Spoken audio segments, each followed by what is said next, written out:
गाढ़ा हो जाता है, हाई ब्लड प्रेशर की समस्या हो सकती है, कम फिजिकल एक्टिविटी होना भी एक कारण हो सकता है, ऑक्सीजन की कमी और ज्यादा कैलोरी वाला खाना हार्ट अटैक का कारण बन सकता है। ठंड में दिल की देखभाल करने के लिए ठंडी हवा से बचें, गर्म कपड़े पहने, ब्लड प्रेशर समय समय पर चेकअप कराएं, हल्का खाना खाएं, पर्याप्त पानी पिएं और थोड़ी बहुत फिजिकल एक्टिविटी करें। मथुरा की यह घटना चेतावनी है कि सर्दियों में जरा सी लापरवाही भी जिंदगी पर भारी पड़ सकती है। यूपी के चंदौली में चलाए जा रहे ऑपरेशन आहट के तहत पुलिस को बड़ी सफलता मिली और यहां मानव तस्करी की आहट मिलते ही पुलिस ने 6 बाल मजदूरों को तस्करी के चंगुल से मुक्त कराया। और इस ऑपरेशन के तहत 6 बाल मजदूरों की बर्बाद हो रही जिंदगी को बचाने में सफलता मिली। चंदौली में आरपीएफ की टीम बड़े स्तर पर ऑपरेशन आहट के तहत मानव तस्करी के खिलाफ ताबड़तोड़ एक्शन में है। जैसे ही आरपीएफ की टीम को जानकारी मिली, उसने दबिश दी, जिसमें 4 नाबालिग बच्चियों समेत कुल 6 लोगों को मानव तस्करों के चंगुल से छुड़ाया गया। जानकारी के मुताबिक इन मासूमों को बाल मजदूरी के लिए गुजरात में तस्करी के लिए भेजा जा रहा था। गुजरात के लिए ट्रेन पकड़ने से पहले तस्कर सभी नाबालिगों को लेकर स्टेशन पर उतरा था। इसी दौरान पुलिस ने मौके से तस्कर को गिरफ्तार कर लिया। सभी नाबालिग बच्चे झारखंड के लातेहार के हैं। सभी बच्चों को चाइल्ड हेल्प डेस्क की सुपुर्द कर दिया गया है। प्रयागराज में माघ मेले में सतुआ बाबा का जलवा सिर चढ़कर बोल रहा है। अपनी वेशभूषा से कम अपनी लग्जरी कार्स की वजह से चर्चा का केंद्र बने सतुआ बाबा के पास ऐसी लग्जरी गाड़ियां हैं जिसके बारे में हम और आप सिर्फ सोच सकते हैं। पोर्शे डिफेंडर फॉर्च्यूनर नहीं, घबराइए नहीं, ये कोई बिजनेसमैन की कार नहीं बल्कि सतुआ बाबा की है। माघ मेले में आकर्षण का केंद्र बने सतुआ बाबा से जब उनकी रईसी के बारे में पूछा गया तो उन्होंने इस पर सभी हक बता दिया। भारत का हर नागरिक इन गाड़ियों का हकदार है, क्योंकि हर भारतीय को वोट देने का अधिकार है, तो इस वैभव को भी इन गाड़ियों में भी बैठने का अधिकार है। इतना ही नहीं बल्कि उन्होंने इसी गाड़ी से बेधर्मियों को कुचलने की कसम भी खाई। ऐसे बेधर्मी लोग पैदा हो गए हैं, उनको ये कुचलने के लिए, इस रफ्तार की दौड़ में उनको समाप्त करने के लिए इन गाड़ियों की जरूरत है। वो हमारे सेना के रूप में काम करेंगे। सतुआ बाबा के इन बयानों और वीडियो ने सोशल मीडिया पर बहस छेड़ दी है। कई लोग इसे साधु संतों की जीवन शैली के उलट बता रहे हैं, जबकि बाबा का कहना है कि आधुनिक संसाधनों का उपयोग साधु संतों के लिए गलत नहीं है। माघ मेले में सतुआ बाबा की मौजूदगी और उनके बयान ने ये साफ कर दिया है कि वो आलोचनाओं से पीछे हटने वाले नहीं हैं। प्रयागराज माघ मेले के दौरान भक्ति और शक्ति के अलग अलग रंग देखने को मिल रहे हैं। इस अद्भुत आयोजन में अमेठी के सगरा आश्रम के पीठाधीश्वर मौनी महाराज ने एक ज्योतिर्लिंग की स्थापना की है, जो भगवान शिव की अनोखी भक्ति का प्रतीक बनकर सामने आया है। 5,51,00,000 रुद्राक्ष, 11 फीट ऊंचा भव्य और विशाल शिवलिंग माघ मेले में शिव भक्तों के आकर्षण का केंद्र बना हुआ है। इस विशाल शिवलिंग के चारों ओर 11,000 त्रिशूल स्थापित किए गए हैं। ये त्रिशूल अलग अलग रंगों में सजाए गए हैं, जो एक अलग ही दिव्यता का अनुभव कराता है। इसलिए जो शिव है उनकी कृपा से ही ज्योतिर्लिंग का निर्माण हो रहा है, और वो ज्योतिर्लिंग तीर्थराज प्रयाग में है, जहाँ देव धनुष किन्नर नरश्रेणी चादर मध्य सकल त्रिवेणी सब आ गए हैं। सारे देवता साक्षी हैं, किन्नर साक्षी हैं, गंधर्व साक्षी हैं, ऋषि मुनि साक्षी हैं, त्रिवेणी साक्षी हैं। इन रुद्राक्षों को लंबे समय तक मंत्र जाप के साथ अभिमंत्रित किया गया है, जबकि दूसरी ओर अलग अलग रंगों के त्रिशूलों पर भी श्रद्धालुओं की आस्था बनी हुई है। संगम तट पर ये केवल धार्मिक प्रदर्शन नहीं है, इसके पीछे समाज और राष्ट्र के लिए कई महत्वपूर्ण संकल्प लिए गए हैं। मौनी महाराज ने देश की सीमाओं की सुरक्षा और आंतरिक शांति के लिए प्रार्थना की है। मकर संक्रांति स्नान पर्व से पहले प्रयागराज के पवित्र संगम में सुबह से ही लाखों की संख्या में श्रद्धालुओं की भीड़ उमड़ी रही। अब तक लाखों लोग संगम में आस्था की डुबकी लगा चुके हैं। गंगा तरंग रमणीय जटा कलापम गौरी निरंतर विभूषित वाम भागम नारायण प्रियमनंग मदापहारम। प्रयागराज की भव्य और दिव्य तस्वीर एक बार फिर से महाकुंभ की यादों को ताजा कर रही है। शक्तिला एकादशी पर स्नान के लिए लाखों की संख्या में श्रद्धालु सुबह से संगम के घाट पर पवित्र डुबकी लगाने के लिए पहुंच रहे हैं। आज दोपहर 3 बजे के बाद से जो तिथि परिवर्तित भी हो रही है, तो लगभग हम लोग मान के चल रहे हैं 2 दिन का अगर मिला लेते हैं तो लगभग हम लोग 1 करोड़ श्रद्धालु को एक्सपेक्ट कर रहे हैं, और उसी हिसाब से हम लोग अपनी तैयारी कर रहे हैं। माघ मेले में स्नान के लिए पहुंच रहे श्रद्धालुओं में भारी उत्साह नजर आ रहा। ये भव्य और दिव्य तस्वीरें सनातन संस्कृति की आध्यात्मिक शक्ति को दिखा रही हैं। त्रिवेणी संगम की रेत पर आस्था और आध्यात्म का सैलाब उमड़ पड़ा है। इसको देखते ही प्रशासन की तरफ से हाई सिक्योरिटी अरेंजमेंट्स किए गए हैं। माघ मेला क्षेत्र में यूपी एटीएस की मोबाइल गश्ती टीम्स भी निगरानी कर रही हैं। मॉडल से साध्वी बनी हर्षा रेछारिया ने सोशल मीडिया पर ग्लैमर वर्ल्ड में वापसी को लेकर एक बड़ा ऐलान किया है, जिसके बाद वो फिर सुर्खियों में आ गई। जबलपुर में एक निजी कार्यक्रम में शामिल होने पहुंची हर्षा रेछारिया ने कहा कि लगातार संतों और धर्मगुरुओं द्वारा तिरस्कार किए जाने से वे मानसिक रूप से आहत हैं और इसी कारण उन्होंने फिर से ग्लैमर की दुनिया में लौटने का फैसला किया है। हर्षा रेछारिया ने बताया कि वो मौनी अमावस्या के दिन माघ मेले में गंगा स्नान के बाद वे सार्वजनिक रूप से हर हर महादेव कहकर अपने इस फैसले की घोषणा करेंगी। उन्होंने कहा, लगातार 1 साल से मुझे परीक्षाओं से गुजरना पड़ा है।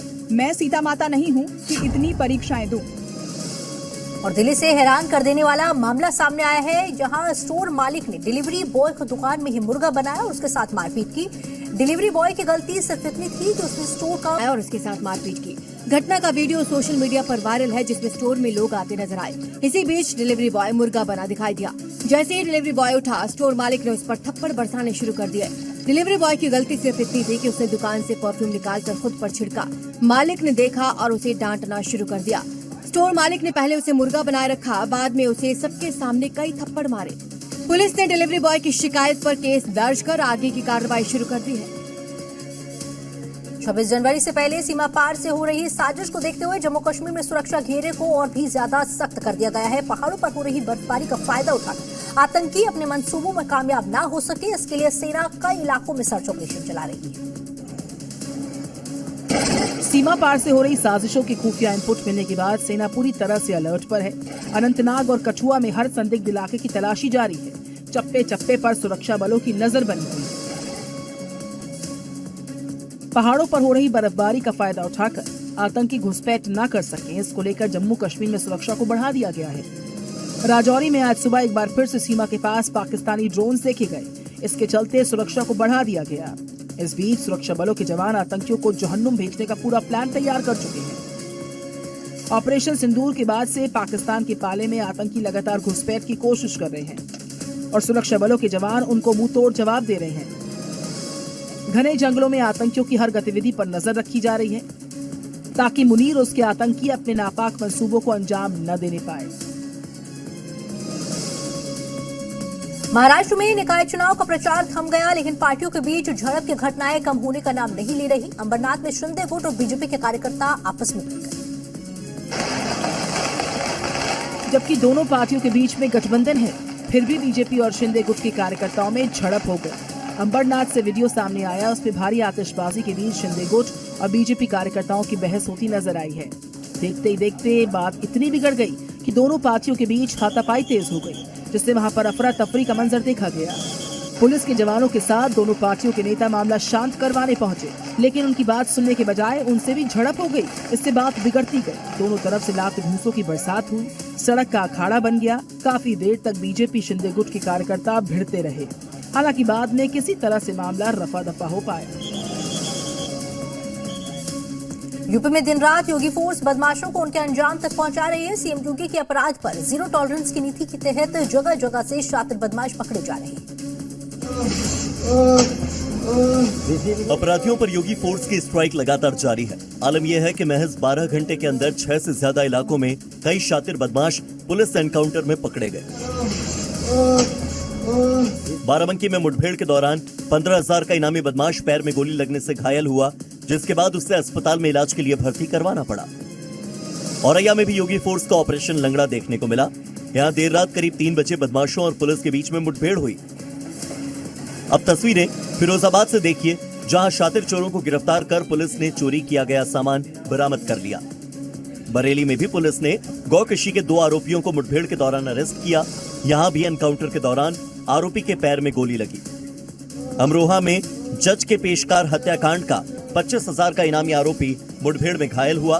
पुलिस ने बदमाश की हेकड़ी निकाल दी। यूपी में योगी फोर्स अपराधियों पर जरा भी नरमी बरतने के मूड में नहीं दिख रही। अब बात दिल्ली से सटे फरीदाबाद की, जहां अतिक्रमण के खिलाफ बड़े पैमाने पर एक्शन जारी है। Faridabad town and country planning विभाग के बुलडोजर ने कई अवैध कब्जों को जमदूस कर दिया। बुलडोजर एक्शन की तस्वीरें भी सामने आई। देखिए कैसे अवैध कब्जों को बुलडोजर जमींदोज कर रहा है। कहीं इमारतों पर बुलडोजर चल रहा है तो कहीं बाउंड्री वॉल को गिराया जा रहा है। करीब 200 मीटर तक फैले अतिक्रमण पर प्रशासन का बुलडोजर एक्शन हुआ। फरीदाबाद की ग्रीनफील्ड कॉलोनी की यह तस्वीर देखिए, जहां 4 दुकानों के अवैध कब्जे को बुलडोजर के जरिए हटाया गया। मौके पर Faridabad town and country planning विभाग के अधिकारी मौजूद थे। हरियाणा की सैनी सरकार का साफ कहना है कि किसी भी तरह का अतिक्रमण हरियाणा में बर्दाश्त नहीं होगा। बस इसी के तहत डीटीपी विभाग ने अवैध कॉलोनियों पर सख्ती से एक्शन लिया है। इसके अलावा वो वार्निंग भी दी है कि बिना परमिशन अगर निर्माण किया तो अंजाम यही होगा। और दिल्ली मेरठ एक्सप्रेस वे पर उस वक्त हड़कंप मच गया जब एक पिकअप वैन एक्सप्रेस वे पर पलट गई। ड्राइवर ने जैसे तैसे अपनी जान बचाई, लेकिन इस बीच लोग जुटने लगे। दरअसल इस पिकअप वैन में मछलियों से भरे डब्बे रखे हुए थे, जिसे लूटने के लिए लोग बड़े बड़े ड्रम लेकर पहुंच गए। देखिए जरा, हर कोई अब अपने ड्रम में मछली भर लेना चाहता है। 1, 2, 3, 4, 5 नीले ड्रम का सही इस्तेमाल लगता है यही हो रहा है। दरअसल pickup van Delhi Meerut expressway पर अनियंत्रित होकर पलट गई। इसमें मछलियों से भरे हुए डिब्बे थे, साथ ही कुछ सवार भी थे। वैन पलटने के कारण हाईवे पर गिर गई। देखते ही देखते मछलियों को उठाने के लिए वहां लोगों की भीड़ लग गई। वहीं पिकअप वैन के पलटने की वजह से हाईवे पर जाम लगना शुरू हो गया। सूचना पर ट्रैफिक और स्थानीय पुलिस मौके पर पहुंची और फिर क्रेन को मौके पर बुलाया, जाम को खुलवाया। गनीमत रही कि पिकअप के पलटने से किसी को कोई गंभीर चोट नहीं आई। वैन मेरठ से लाल कुआं की तरफ जा रही थी। मध्य प्रदेश के छिंदवाड़ा में उस वक्त हड़कंप मच गया जब 1.5 साल का बच्चा कार के अंदर फंस गया। बताया गया कि बच्चे के माता पिता शॉपिंग करने गए थे, लेकिन बच्चा और चाबी कार के अंदर ही बंद। इसकी वजह से कार ऑटोमेटिक लॉक हो गई, जिससे 1.5 साल का बच्चा कार के अंदर फंस गया। शीशा तोड़कर उसको बाहर निकाला गया। पहले कार का दरवाजा खोलने की कोशिश की गई, लेकिन दरवाजा नहीं खुला। इसके बाद कार का कांच तोड़ने का फैसला लिया गया। देखते ही देखते वहां लोगों की भीड़ जुट गई। एक शख्स ईंट के साथ कार पर चढ़ गया। उसने कांच पर ईंट मारना शुरू कर दिया, लेकिन कांच इतना मजबूत था कि उसको तोड़ना आसान नहीं था। लगातार हमलों से कांच चटक गया। इसके बाद शख्स ने खड़े होकर पैर से कांच को तोड़ दिया। फिर कार में अंदर मौजूद बच्चे को सुरक्षित बाहर निकाला गया। तब जाकर लोगों ने राहत की सांस ली। ये घटना उन लोगों के लिए चेतावनी है जो बच्चों को कार में अकेला छोड़कर चले जाते हैं।